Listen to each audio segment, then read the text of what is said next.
Highways, the way we get to the places we know.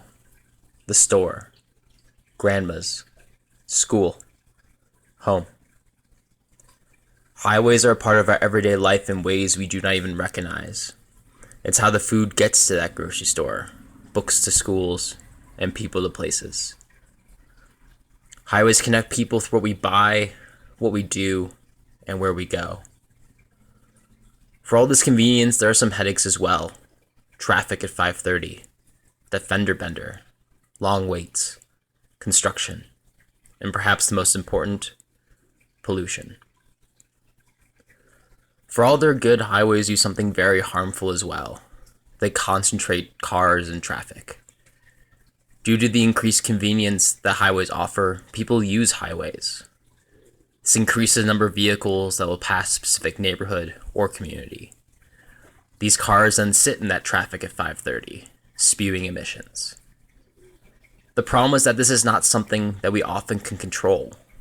I know because I sit in that traffic as well. Sure, we can say we won't drive, but that ignores the complexity of why we use highways in the first place. Because of the highway, we've begun to move further away from the places we need to get to. If we have a car, we can drive the half hour to work, or 10 minutes to the grocery store. This all leads back to the same problem. Car emissions are dangerous. This seems obvious, but is worth exploring. According to an article written by researchers Steve Korstein and Bill Piazza, major roadways have been shown to be a significant source of particulate air pollution. The article continues to say that particulate air pollution has been demonstrated to be an important factor associated with negative respiratory health effects, especially in minority children.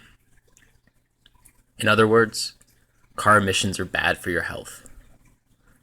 With the impending decision surrounding the expansion of I-70 North Denver, it seems that this is the opportune time to reflect on what the consequences of air pollution have been for the city of Denver.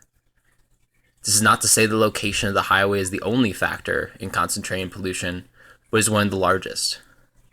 This does not ignore the fact that the choice to drive plays a role in this pollution, but also recognize that the choice to use the highway is influenced by where that highway is built and where the highway goes.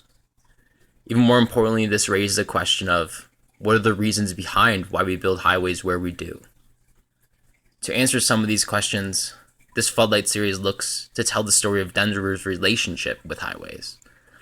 How has this relationship changed or impacted community relationships?